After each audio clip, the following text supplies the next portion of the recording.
Sekuqengqeleke iminyaka kwaagetyengwa ongasekhoyo u-Anene Booysen waseBredasdorp kwiphondo laseNtshona Koloni. Kule veki kuvulw'inkundla ezakujongana ngqo namatyala okuxhatshazwa ngokwesondo okuthe gqolo ingakumbi kwabasetyhini nabantwana.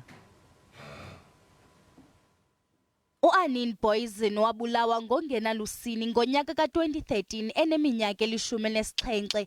Esi siganeko sagcwala kumajelo eendaba kweli nakwihlabathi jikelele. Umbulali wakhe uJohannes wafunyanwa enetyala lokudlwengula nokubulala kwaye wagwetywa ubomi entolongweni izihlandlo ezimbini.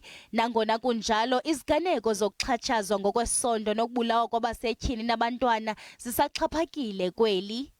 Kwiminyaka emibini edlulileyo, uJordan Peters owayeneminyaka elishum'elinesibhozo wadlwengulwa wabulawa kwatshiswa umzimba wakhe. Usapho lwakhe luthi alikapholi eli nxeba.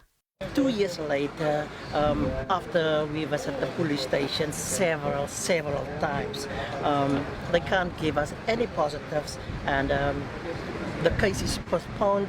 Nolunye usapho lusalindele ubulungisa nanjengoko sekuphele iminyaka emihlanu kwadlwengulwa kwabulawa uKate Williams. Kukho ithemba lokuba ukuvulwa kwale nkundla izakujongana ngqo neziganeko ezikumila kunje kuza kudala indawo ekhuselekileyo ukuze amaxhoba azive ekhuselekile ukunika ubungqina ngakubenzi bobubi. There's a separate room where the witness can testify, and that then is relayed by closed-circuit TV into the court.